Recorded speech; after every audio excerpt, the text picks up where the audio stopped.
Memes भी बनते हैं उन्हीं के जो बहुत खास होते हैं। वो एक बहुत ही बड़े डायरेक्टर का ऑफर आएगा कि मनोज जी मैं आपको अपनी फिल्म में लेना चाहता हूँ, मैं आप ही को इस किरदार में इमेजिन कर सकता हूँ, तो आपका क्या जवाब होगा? और बहुत ही बड़ा डायरेक्टर। केवल आप किसी के भतीजे हैं, किसी के बेटे हैं, और इस कारण आपकी फिल्म हिट हो जाए, ये नहीं हो सकता। बीच में कुछ इन्फ्लुएंसर्स बैठे हुए हैं, किसी ने आंख मार दी, किसी ने डब कर दिया, तो करोड़ों में लोग देख रहे हैं ना। तो करोड़ों लोग है? देख रहे हैं सर, इस देश का युवा यही देख रहा है। किसी का बोलना चाहेंगे, कोई इंसिडेंट शेयर करना चाहेंगे?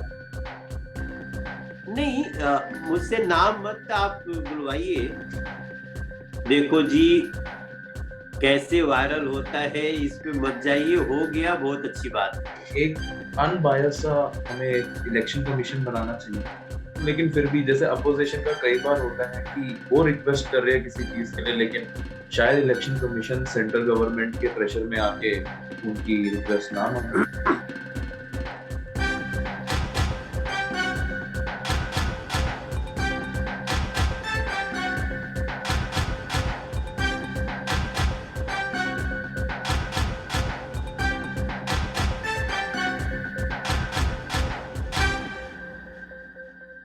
नमस्ते everyone, welcome back to podcast episode number 12। आज मुझे लगता नहीं है कि मुझे कुछ बताने की जरूरत है, और मैं खुद भी आज इंट्रोडक्शन में टाइम वेस्ट बिल्कुल नहीं करना चाहूंगा, क्योंकि आप मेरे चेहरे की खुशी देख ही सकते हैं कि जो आज मुझे एक्साइटमेंट है इस कन्वर्सेशन को आगे बढ़ाने की, इस बातचीत को स्टार्ट करने की, वो बहुत ही ज्यादा है। क्योंकि आज जो शख्स हमारे साथ है ना, वो क्या नहीं है। वो एक्टर है, वो सिंगर है, वो प्रोड्यूसर है, वो डायरेक्टर है, वो क्रिकेटर है, वो पॉलिटिशियन है, और वो मृदुल भी है।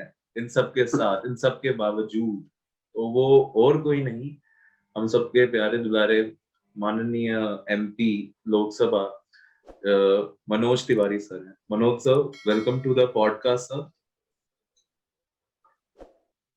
Thank you so much, thank you so much Aftab भाई।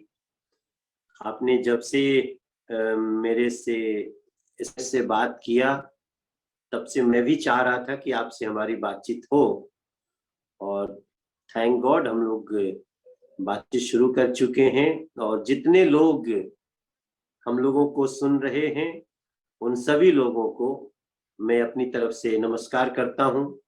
जय हिंद। जी सर। सर थोड़ा इसको ओपन ही रखेंगे सर। ऐसा ऐसा मेरा भी रहेगा कि ये कन्वर्सेशन ओपन हार्टेड ही चले, और मैं कोशिश करूंगा कि इसको हम उसी तय में चलाएं, क्योंकि ऐसी बहुत चीजें हैं जो मैं आपसे जानना चाहूंगा। और मैं आपको एक बात दिल से बता रहा हूँ सर, अगर इस टाइम कोविड नहीं होता, मैं लिटरली फ्लाइट लेके दिल्ली आता, पूरा क्रू लेके आता, और मैं आपके साथ आपके घर पे ये कन्वर्सेशन करता सर। मैं भी यही चाहता था। मैं भी यही चाहता था कि हम लोग सामने सामने बैठे, क्योंकि तो मजबूरी है, हमें बातचीत करनी पड़ रही है, लेकिन बातचीत का एक अलग ही बड़ा होता है। फिर भी बिल्कुल हम लोग बिना किसी बाधा के बात कर रहे हैं। आवाज भी बहुत अच्छी आ रही है, तस्वीर भी अच्छी आ रही है, तो जी। हमको ऐसा लग रहा है कि आप हमारे घर में बैठे हैं दिल्ली में। होप सो सर, यही तह से चले और हम बातें कंटिन्यू करें सर। तो पहली मैं सर चीज ही आपसे ये पूछना चाहूंगा, जैसा मैंने इंट्रोडक्शन में बोला कि आप एक्टर हैं, आप सिंगर हैं, आप पॉलिटिशियन हैं, आप क्रिकेटर भी रह चुके हैं, आप इतनी सारी भूमिकाएं अपने लाइफ में निभा चुके हैं, निभा रहे हैं रादर। मैं ये जानना चाहूंगा सर, कभी आपको वो प्राइड वाली फीलिंग नहीं आती क्या? वो एक मतलब ऐसे गर्दन ऊपर करके मैं चलूं, मैं थोड़ा सा चलूं, क्योंकि आप मृदुल रहते हैं, जैसे आपको जो नाम मिला है आप उसके ऊपर रहते हैं। मैंने कभी भी देखा नहीं है, मैंने बहुत कोशिश की मैं ढूंढूं, मुझे ऐसा एक इंसिडेंट नहीं मिला जहां पे मैंने देखा कि मनोज तिवारी ने अपने घमंड के उसमें, या अपने पर्सनैलिटी के जो उनके पास जो चीजें हैं उसके तह में उन्होंने कुछ गलत। मैं यही जानना चाहूंगा सर, ये प्राइड की फीलिंग नहीं आती सर आपको कभी? आफ्ताब, मुझे याद ही नहीं रहता है। मुझे याद ही नहीं रहता है कि मैं इतनी सारी चीजें कर लेता हूं, और मुझे लगता है कि ये सब इंसान के गुण हैं जो इंसान को आना ही चाहिए। जैसे हम जब BHU में पढ़ते थे, बनारस हिंदू यूनिवर्सिटी में पढ़ता था मैं, तभी लोग मुझे जैक ऑफ ऑल बोलते थे, लेकिन साथ में मास्टर ऑफ नन। हाँ, jack of all master of none. तो मुझे जैक ऑफ ऑल तो समझ में आ गया, लेकिन मास्टर ऑफ नन जो मुझे चुनौती देता था कि भाई ऐसा क्या है, हम बहुत चीजों के मास्टर भी हो सकते हैं। और इसलिए मैं सिंगर भी हूँ, मैं कंपोजर भी हूँ, मैं एक्टर भी हूँ। मैंने 98 फिल्म्स करी हैं, मैं लगभग 5000 गाना पूरा करने वाला हूँ, 5000 सॉन्ग्स, और बहुत अच्छे अच्छे लेवल पे गाने गए हैं। और फिर क्रिकेट खेलने का मुझे हुनर मेरे गांव से ही शुरू हो गया था। हालांकि तब हम लोग गांव में खेत को किसी तरह बराबर करके खेलते थे, और बिहार में मेरा गांव है। फिर बाद में हमने देखा कि हमें एक मौका मिला कंट्री को सर्व करने का, एक सांसद के रूप में, नरेंद्र मोदी जी के साथी के रूप में। तो वो भी, उसमें भी मैं कोशिश कर रहा हूं, और मैं कोशिश करता हूं कि मुझे हर फील्ड का बेस्ट करना है, लेकिन मुझे ये पता है कि बिना सीखे, बिना स्ट्रगल किए कुछ भी नहीं हो सकता। तो एक तो ये बात है कि हमको बहुत याद नहीं करना है, जो सामने हो उसको बेस्ट करो। और दूसरी चीज, अब देखो, आज तो हम लोग, अगर आप आज के दिन में 3-4 चीज नहीं जानते हो, तो मैं उसको साइंटिफिकली दिव्यांग मानता हूं। जैसे आपको मोबाइल नहीं चलाने आता, मोबाइल पे आप बहुत सारे ऐप नहीं उसको डाउनलोड कर सकते। मतलब आपको मोबाइल नहीं चलाने आता, कंप्यूटर नहीं चलाने आता है, आपको गाड़ी नहीं चलाने आती है, तो फिर आप भी एक प्रकार से आप में कमी है। और आज के समय में अगर किसी को अपनी बात अच्छे से करनी नहीं आती है, मान लीजिए हमें आपने कितना प्यार से मुझे SMS भेजा कि मैं एक SMS पढ़ते ही लगा यार मैं आफ्ताब से जरूर बात करूंगा, ये आपके मैसेज से आपका परिचय था। तो मोबाइल चलाना, गाड़ी चलाना, अच्छे से बात करना, ये तीनों ऐसी एक खूबी है जो हर इंसान में नहीं हुआ, तो फिर वो इंसान को हम आज की डेट में संपूर्ण नहीं मान सकते। फिर वो किसी न किसी पे निर्भर रहेगा, आत्मनिर्भर नहीं हो सकता। तो हम लोग कोशिश कर रहे हैं आत्मनिर्भर बनने की। जी सर, वो तो आप है ही सर, वो तो सब जानते हैं आप आत्मनिर्भर है, और उसी के लिए आप देश में भी अपना योगदान जरूर दे रहे हैं सर। और सर इसी के रिलेटेड मैं एक चीज पूछना चाहूंगा कि आपका पॉलिटिक्स में जो एंट्री थी वो काफी ज्यादा थोड़ी आयरॉनिकल हुई थी। मुझे पता है वो थोड़ी सी स्टोरी, बट वो मैं बाद में सर आपसे जानूंगा इसी इंटरव्यू में। लेकिन मैं एक चीज जानना चाहूंगा सर, ये जो आपका फिल्मी दुनिया से, बॉलीवुड में थे आपने, अपनी भोजपुरी इंडस्ट्री में भी इतना काम किया, आप बच्चन साहब के साथ काम कर रहे थे उस वक्त, ये जो आपका सडन यू टर्न हुआ टुवर्ड्स दिस पॉलिटिक्स, तो सर उस वक्त क्या आपकी लाइफ पे वो इम्पैक्ट आया था? क्या वो एक फेज आपका चेंज हुआ था कैसे? क्या है आफ्ताब भाई कि हम आप जो है, पहले खुद को आत्मनिर्भर बनाने की कोशिश करते हैं, और वो करना चाहिए। फिर जब हम आत्मनिर्भर हो गए तो हमारे अंदर एक भावना आती है, हम इस स्टेट के हैं।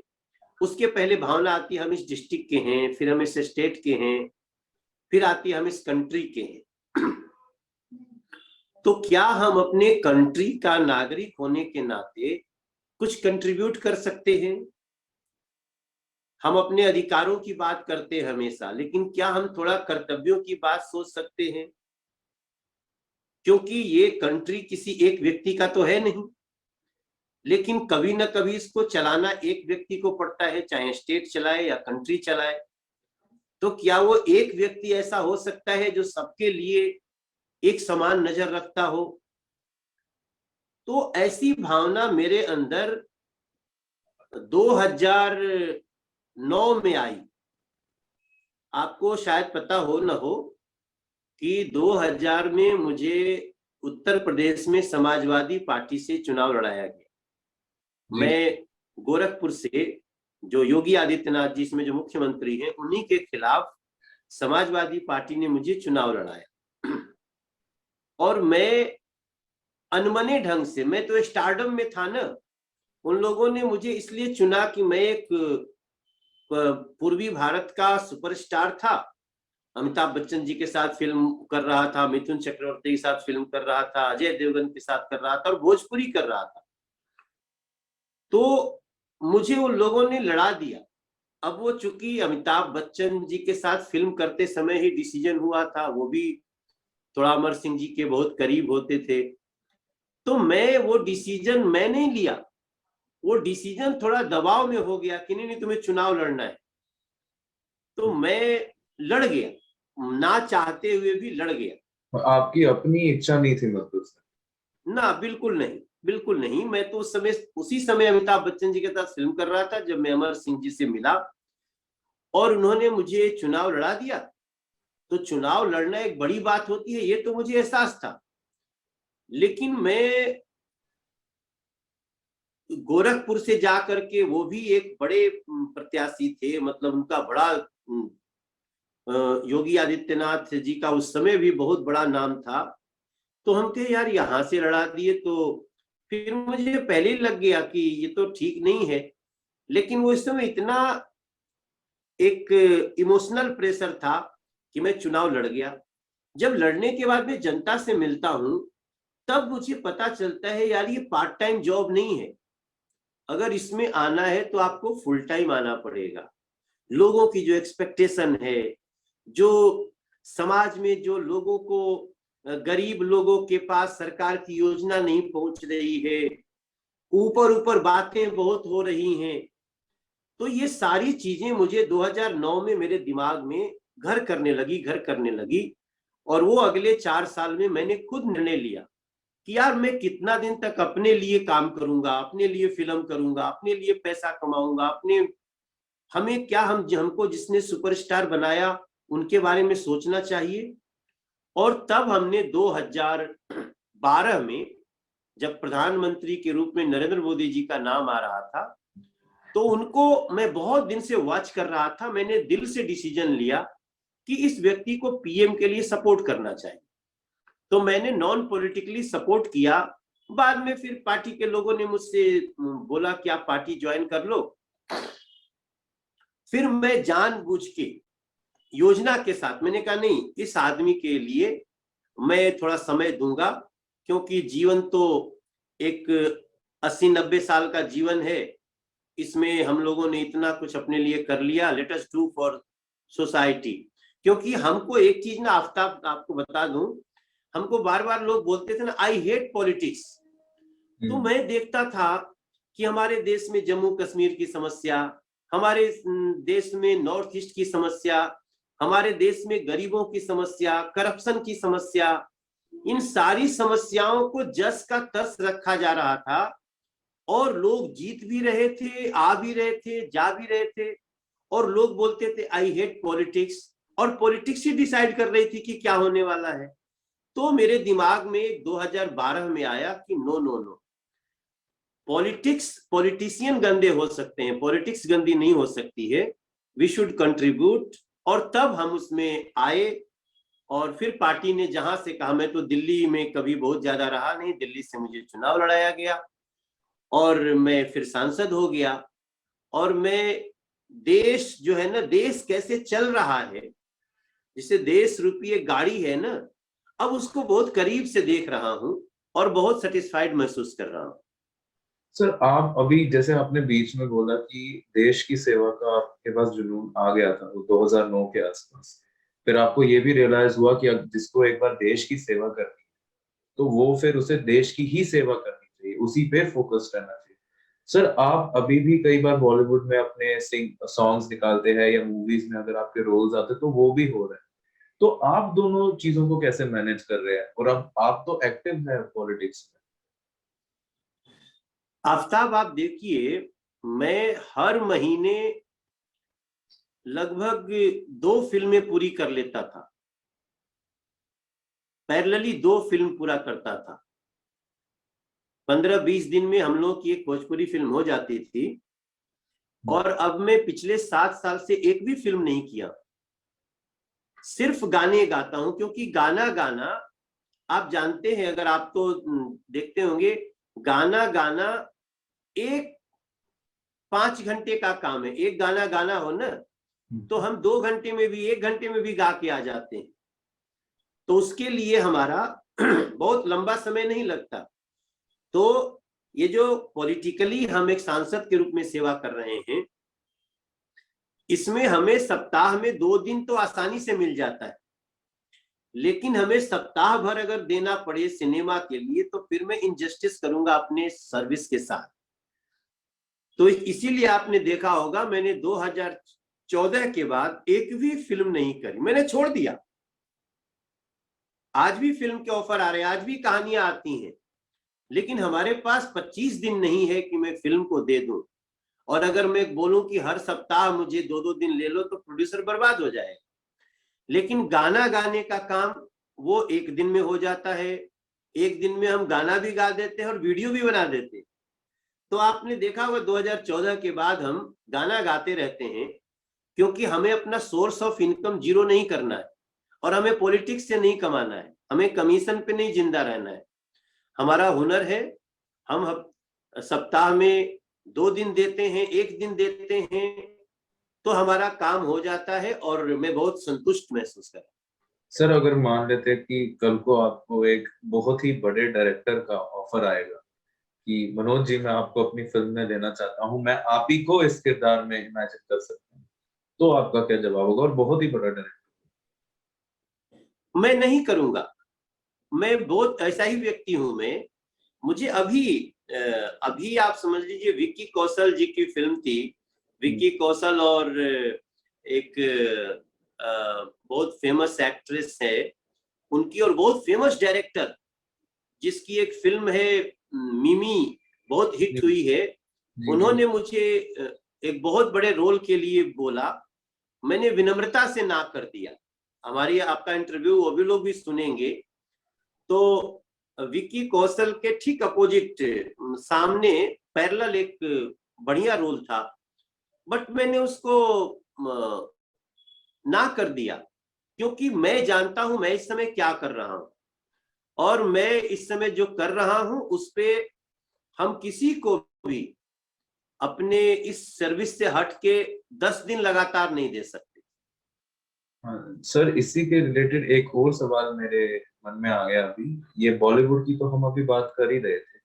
मेरा दिली इच्छा थी कि मैं अगर कभी किसी इंसान से मिलूं जो बॉलीवुड से कनेक्शन रखता है, उनसे ये मैं सवाल जरूर पूछूं, नेपोटिज्म को लेके आपका क्या ख्याल है सर? आपने खुद इतना स्ट्रगल किया इतने साल इंडस्ट्री में नाम कमाने के लिए, आप क्या मानते हैं नेपोटिज्म को?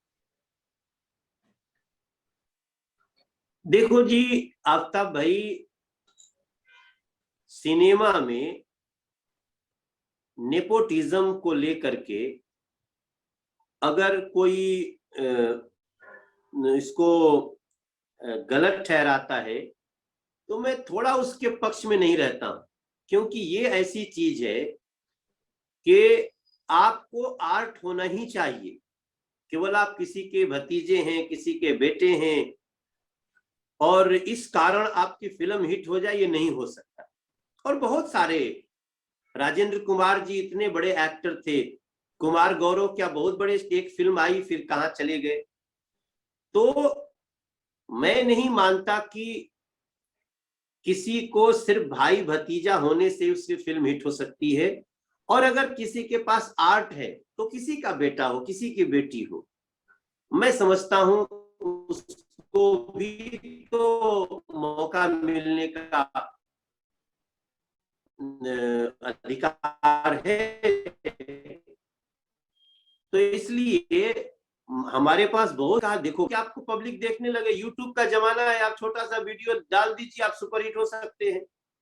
तो यूट्यूब ने तो और भी आसान कर दिया, इसका जवाब दे दिया नेपोटिज्म का।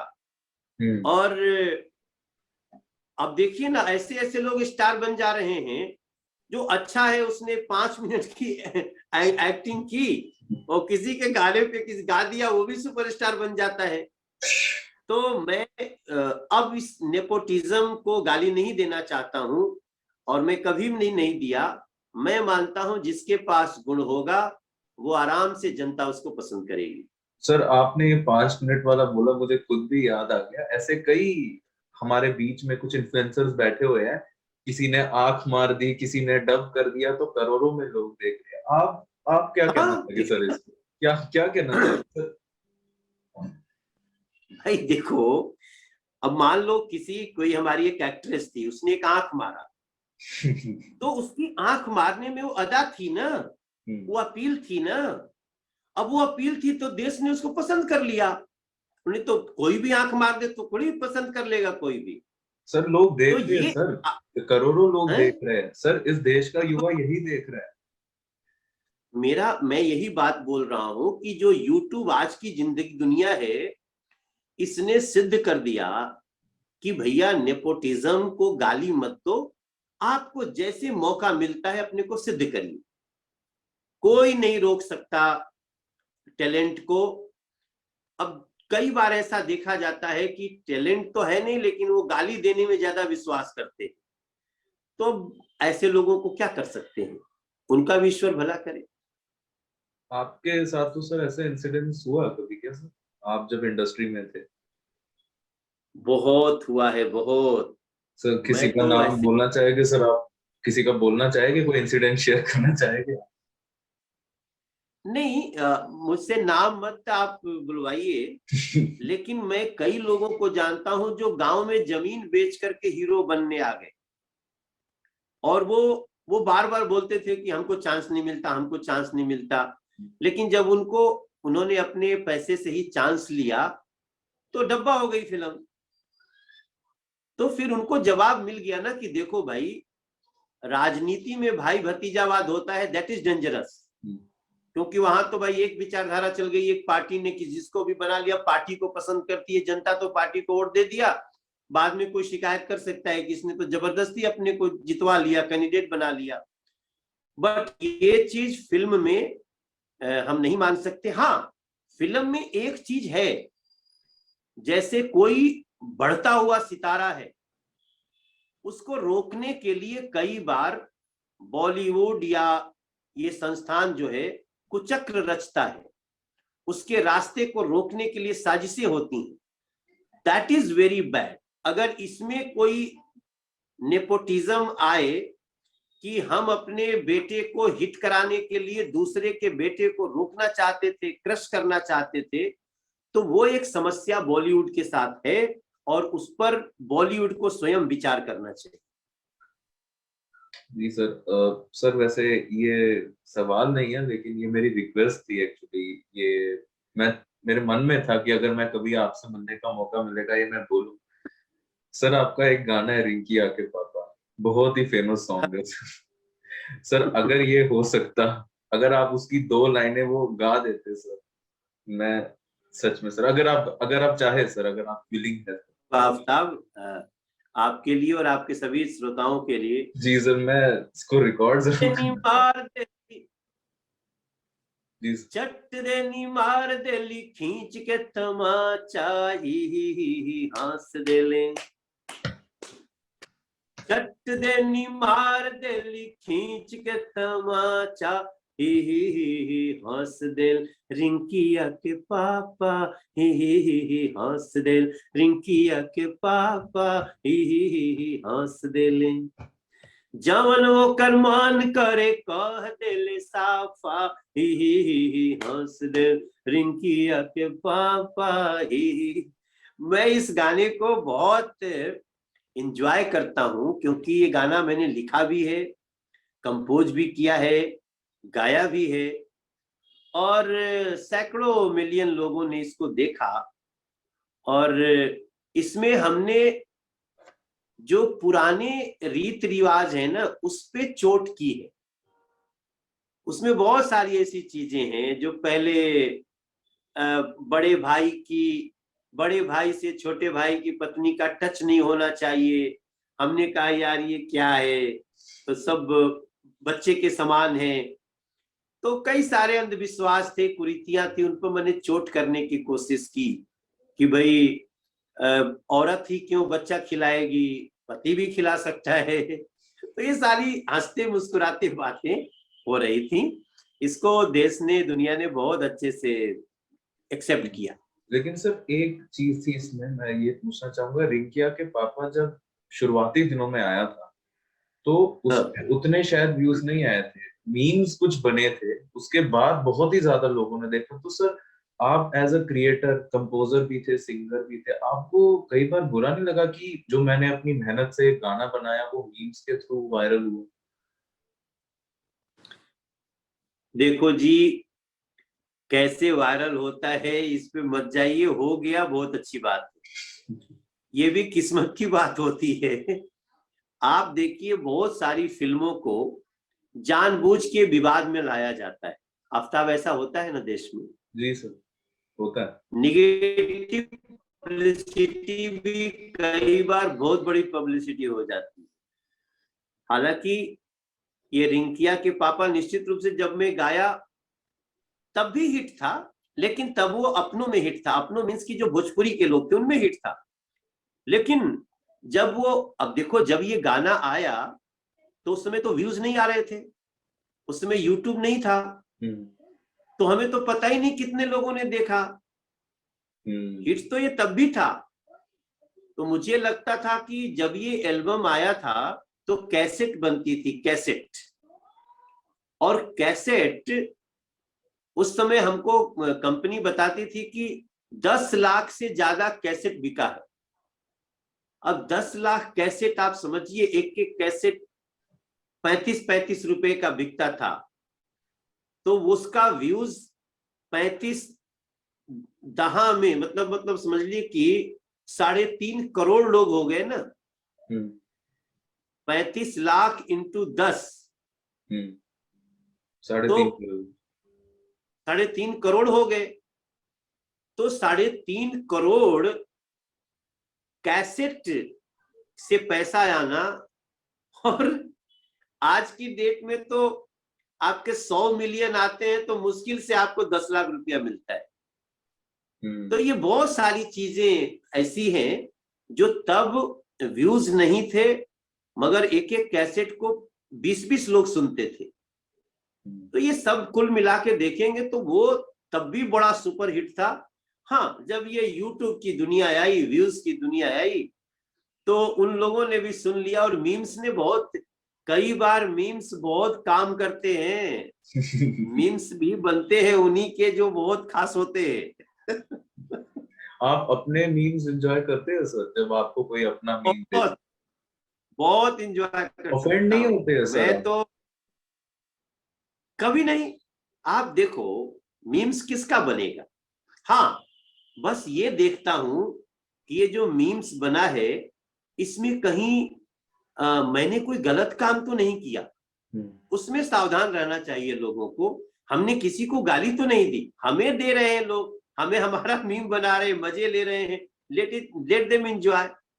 हमें अपना विचार करना है कि हमारे देश के किसी व्यक्ति को कास्ट के नाम पे, कम्युनिटी के नाम पे, रिलीजन के नाम पे हमारी तरफ से उनको कोई तकलीफ न पहुंचे। हमारा बस इतना है। हम क्या है, लोग जो हमारे करीब आएगा वो जानेगा, जो दूर से जानता है जैसे वो जानता रहे, क्या फर्क पड़ता है। हम्म।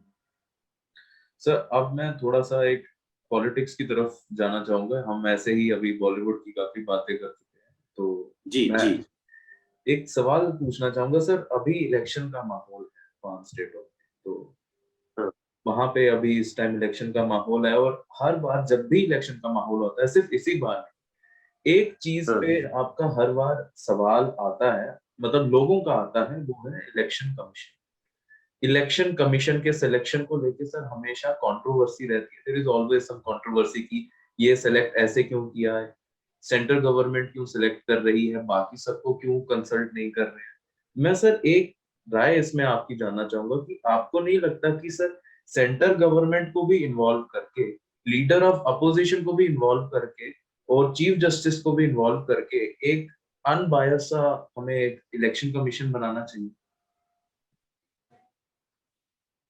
देखिए आफ्ताब, इलेक्शन कमीशन अनबायस्ड ही है।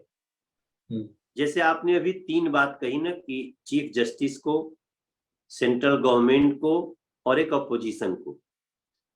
तो जब 3 लोग मिल करके एक डिसीजन ले रहे हैं और अपोजिशन का व्यक्ति ऐसी बात कर रहा है जिसको चीफ जस्टिस नहीं मान रहे हैं, चीफ जस्टिस और सेंट्रल गवर्नमेंट अगर एक पॉइंट पे है तो अपोजिशन तो उसको वैसे ही पोर्ट्रेट करेगा ना, ये तो ठीक नहीं हुआ। लेकिन जरूरी तो नहीं कि तीनों का एक ही विचार हो। मैं मानता हूं ये एक बड़ी सनातन एक प्रॉब्लम है, बहुत प्राचीन है, कि जब भी जिसका नहीं होता है वो उसको इस तरह से नाम दे देता है कि जी हमारे साथ ये बायस्ड डिसीजन, जबकि ऐसा है नहीं। जब भी हम 3 में या 5 में डिसीजन करेंगे तो हमें जो 3 में 2 चाहेगा वो होगा और 5 में जो 3 चाहेगा वो होगा। तो मैं इसको बहुत सामान्य एक प्रक्रिया मानता हूं जिसमें लोग ऐसा बोलते हैं। और चूंकि मैं सेंट्रल गवर्नमेंट का एक हिस्सा भी हूं, मैं आपको बताऊं कि डिसीजन बहुत ही सबको ध्यान में रख करके ही हो रहा है। अगर कोई ऐसा पर्टिकुलर घटना हो तो आप मुझे बताइए, मैं उसका जवाब देने को तैयार हूं।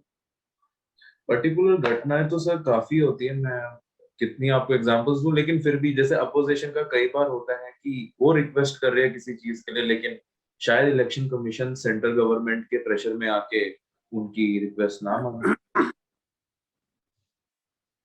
देखिए इलेक्शन कमीशन तो स्वतंत्र है ना।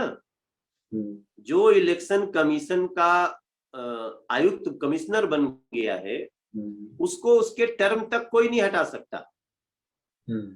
वो कैसे किसी के प्रति बायस होंगे? तो इस तरह की बात करना, देखिए हम इस डिसीजन से सहमत नहीं है, ये तो हो सकता है, लेकिन ये डिसीजन गलत हुआ अगर हमारे हित में नहीं है तो ये गलत है, ऐसा नहीं बोल सकते। जैसे सर अगर आप ही लीडर ऑफ अपोजिशन में, अगर आप ही सेंट्रल गवर्नमेंट का हिस्सा नहीं होते और आप इस सिचुएशन में होते तो आप क्या करते इसको?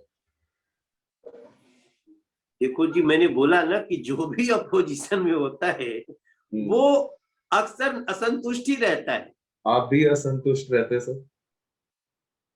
भाई किसी के तो ह्यूमन नेचर है ना आफ्ताब भाई, कि जिसका काम नहीं होगा उसके अनुसार तो उसको दुख होगा। अब उसका क्या कर सकते हैं? जी सर, मैं समझ गया सर। इसीलिए तो सरकार बहुमत से बनती है।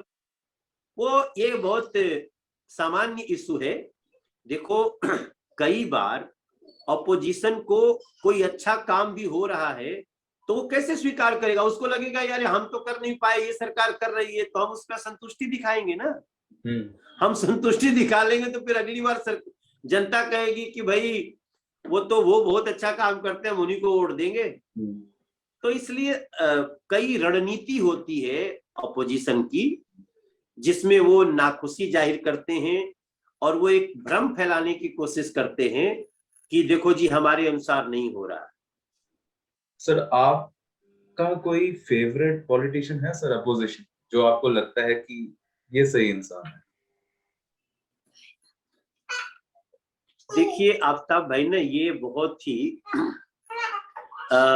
एक काल्पनिक प्रश्न हो जाता है। और मैं आपको बताऊं कि जो भी अपोजिशन में जो ऐसी बात करेगा जो सत्ता को पसंद आता है वो अच्छा लगने लगता है। अब आजकल एक मनीष तिवारी है जी। मनीष तिवारी ने कई बातें बहुत अपने पार्टी के अगेंस्ट जाके भी बोली हैं, तो हमको अच्छे लगने लगते हैं वो। हालांकि हम जब सोच रहे हैं, जो कर रहे हैं, उसमें कई बार जैसे मान लीजिए एक डिसीजन हमने लिया कि हम CAA का कानून लाएंगे, ठीक है ना? तो CAA कानून क्या है भाई? CAA कानून है कि जो हमारे देश अलग हो गए भारत से 1947 में, उसके बाद में वो धर्म के नाम पे अलग हुए। हमारे देश में जिनको रहना था, मुस्लिम भाई भी बोले नहीं हम यहीं रहेंगे, हमने उसको स्वीकार कर लिया। लेकिन जो वहां हिंदू रहने लगे, अगर उनको समय के साथ प्रॉब्लम हुई और वो यहाँ शरणार्थी बन के आ गए, तो हमने एक डिसीजन लिया कि भाई अगर वहां से इतने समय तक इतने लोग आए हैं, इनको हम नागरिकता दे देते हैं।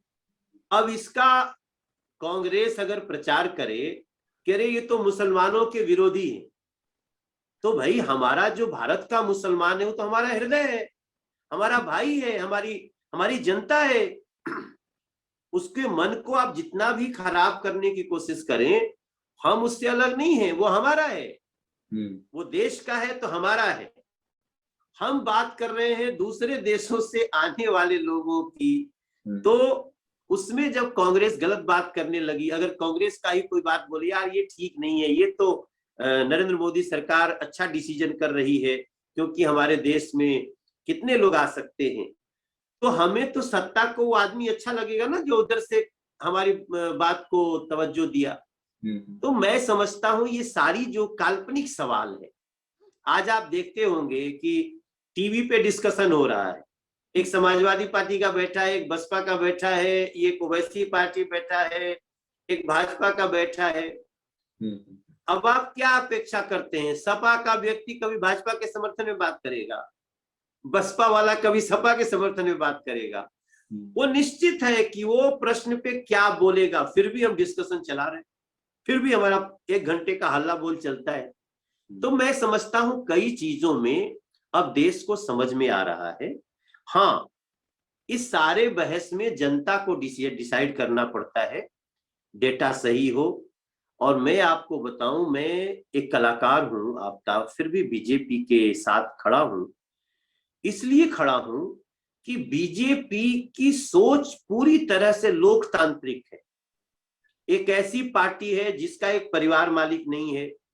आज नड्डा जी अध्यक्ष हैं, कल कोई हो सकता है, कल अमित शाह जी थे, उसके पहले अडवाणी जी थे, उसके पहले अटल जी थे, राजनाथ सिंह जी थे, गडकरी जी थे, कल कोई भी हो सकता है, कोई भी हो सकता है। तो ऐसे में मैं समझता हूं इस देश की जनता को अब ये डिसाइड करना है कि विच political party is best for country, और बाकी तो जो अपोजिशन में रहेगा वो ऐसी बातें करता रहेगा। आज की डेट में जो आपका मूल प्रश्न है कि विपक्ष में कौन व्यक्ति आपको थोड़ा सा अच्छा लगता है, तो हमें गुलाम नबी आजाद साहब बहुत अच्छे लगते हैं। वो देश हित की बात करते हैं, वो मुद्दों पे जो सही होता है राय दे देते हैं। वो हमें गाली भी देते हैं तो भी हम तो उनका गाली देना, तो उनको हमको कोसना गाली देना शब्द शायद ठीक नहीं है। गुलाम नबी आजाद साहब बीजेपी को कोसते हैं तो हम उसका कुछ बुरा नहीं मानते, लेकिन अगर वो किसी मुद्दे पे नरेंद्र मोदी का, बीजेपी का किसी बात का, मुद्दे का समर्थन करते हैं तो मुझे अच्छे लगते हैं। मनीष तिवारी कुछ मुद्दों पे समर्थन किए, वो मुझे अच्छे लग रहे हैं। और कांग्रेस में भी बहुत सारे लोग हैं जिनकी व्यक्तिगत सोच बहुत अच्छी है, लेकिन जब वो पार्टी के अनुसार ही चलेंगे ना, फिर वहां वो उनको बिखरना पड़ता है और पार्टी नेतृत्व की गलती सबको कटघरे में खड़ा करता है। सर, जब आपको कई बार पार्टी का कोई डिसीजन या सरकार का, यूनियन गवर्नमेंट का कोई डिसीजन पर्सनल आपके पॉइंट ऑफ व्यू से सही नहीं लगता है, तो क्या आप आवाज उठाएंगे उसके खिलाफ? क्या आप पार्टी को एक राय देंगे?